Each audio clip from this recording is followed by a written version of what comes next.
ver si tenés una apreciación global, una evaluación de cómo han acontecido estos días con horarios más restrictivos y si se está pensando, como hemos leído por allí, que si esto no funciona tanto o si es necesario cerrar más, empezaría a partir de las 18 horas, de las 6 de la tarde, el cierre total de algunos comercios, etcétera. Bueno, se vio bastante buen acatamiento en términos generales de las medidas. Se han visto también algunas circunstancias particulares, ¿no? Como un shopping, algunas imágenes que se vieron, Sí. que después fueron auditadas y que ahora también tienen multas y se han cerrado locales. Pero bueno, en términos generales hay un buen acatamiento de las medidas que se tomaron hace unos días. Lo que no sabemos es si es suficiente porque tenemos un aumento de casos realmente muy importante que tiene varias cosas. La dinámica general que se ve en todos los países del mundo de la segunda ola se ve acá, es decir, mucho más rápida en velocidad de crecimiento y pone más tensión y con todo un futuro por delante del otoño que está empezando y el invierno, es decir, la situación epidemiológica es compleja y la aparición de variantes virales de preocupación que ya estamos encontrando en circulación, como la variante de Gran Bretaña y la de Manaos, preocupan un poco más. Así que no podemos saber si estas medidas que se tomaron son suficientes, estamos evaluándolo, vamos a tomarnos el día de hoy, de mañana, a ver un poco más de datos, pero ayer se han visto, por ejemplo, en la Ciudad de Buenos Aires, 3.300 casos, que es un récord muy grande. Nosotros la semana pasada tuvimos el récord, que también es prácticamente el doble de lo que fue en el pico de la ola pasada. Así que estamos en una situación, especialmente en el AMBA, que nos preocupa. Todavía tenemos camas en la provincia, tenemos el 72% de las camas ocupadas de terapia intensiva en el conurbano. En total en la provincia tenemos libres 1.700 camas. Pero a esta velocidad, si se siguen ocupando, en algunas semanas empieza a ser preocupante, así que estamos pidiendo, no queremos tomar las decisiones como se han tomado en otros países del mundo, que es cuando ya se colapsó el sistema, tenemos que preverlo. O sea, lo que está diciendo es que no se descarta la posibilidad, pero van a ir viendo en el día a día, porque recién tiraste un número, 70 y pico % de camas de terapia intensiva que están ocupadas, y queremos saber cuál es el dato objetivo, porque muchas veces la información que se recibe de la ciudad de Buenos Aires es distinta a la que se recibe de la provincia, y el AMBA hoy es toda una zona en donde van y vienen millones de personas todos los días, y hay mucha preocupación de los comerciantes cuando dicen me van a cerrar todo de vuelta, yo no podría soportarlo, etcétera. Por eso no son muchas cosas que concurren hacia una, que es el tema de la fecha, si el 30 de abril se termina todo o si esto tiene puntos suspensivos. Yo sé que no puedes dar la respuesta hoy, pero no se descarta la posibilidad, eso nos está diciendo.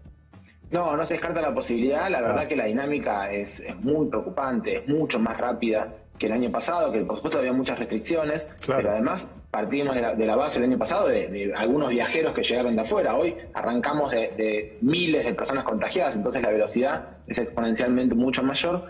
Insisto en que las variantes virales de preocupación, que son más contagiosas, pueden generar también algo en esto. Y yo no podría decir que el 30 se va a terminar. La verdad que creo yo que no, que de ninguna manera se va a terminar. Es cierto que tomamos medidas ahora por estos días que han sido las menos gravosas de las medidas posibles. Porque la verdad que se han tomado medidas que intentaran no afectar ni la presencialidad escolar ni la mayor parte de la actividad. Hay un sector que por supuesto está perjudicado y también hay que tomar medidas particulares económicas para los sectores que se ven más desfavorecidos, ¿no? Para que todos podamos llevar adelante estas medidas y que no sea un atentado contra la supervivencia de nadie. Ministro, preguntarle por la presencialidad escolar. ¿Qué tiene que pasar para que no haya más y que los chicos no tengan que quedarse en casa y no ir a las escuelas? ¿Cuáles son los factores que está analizando el gobierno hoy? Particularmente nosotros hacemos un monitoreo muy exhaustivo respecto del comportamiento de la epidemia en las clases y no hemos encontrado que las clases, debido a los protocolos, se trabajaron durante 6 meses para llegar a esos protocolos que se ejecutan muy bien. No hemos encontrado que sean las clases un motor del contagio. Sí es cierto que como la escuela se encuentra inmersa en una sociedad que aumenta la cantidad de contagios, aparecen contagios en las clases y se rompen las burbujas, que hay que aislar a los grupos. Eso es porque los protocolos funcionan.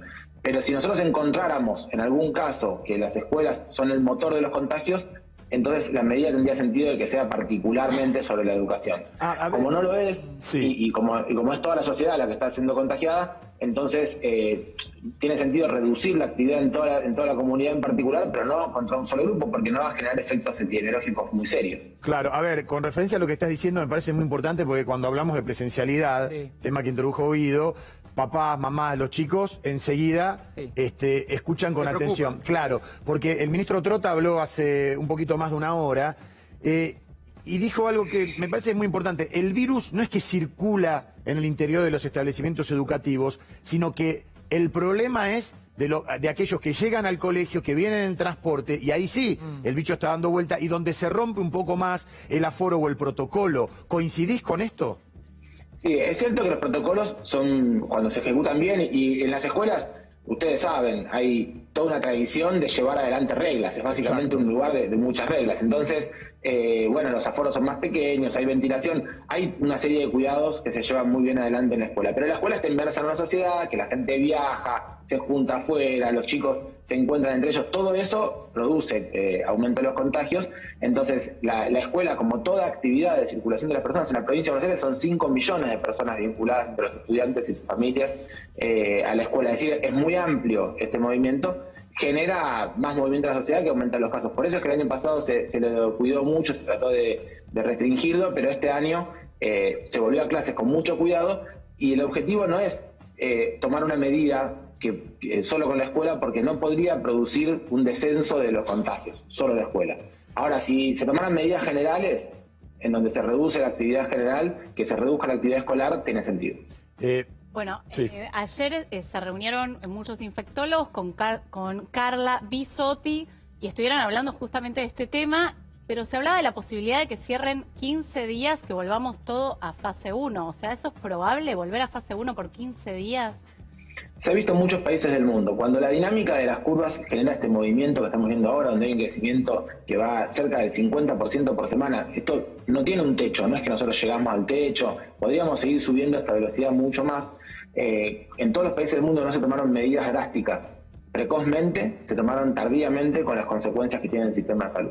Nosotros estamos evaluando si esta medida que tomamos es suficiente y si hay que tomar medidas más drásticas acorde a lo que pasó. Pensemos en Inglaterra, Francia, Israel, digamos, cualquier país del mundo, Alemania, España, pues han tomado medidas de restricción mucho más severas cuando comenzó la segunda ola, de estas características. Una vez que se toma una medida de corto tiempo y se reduce la velocidad de los contagios, de a poco se empiezan a reincorporar las actividades y se va manejando esa situación. Con la ventaja, muy distinta de otros años y de lo que le pasó a Europa en la segunda ola, es que nosotros tenemos un porcentaje muy grande de la población inmunizada. Estamos muy cerca de poder llegar al primer hito de inmunización, que es todas las personas que tienen máximo riesgo en la provincia, que son los de más de 70 y los que tienen más de 60 con enfermedades de riesgo.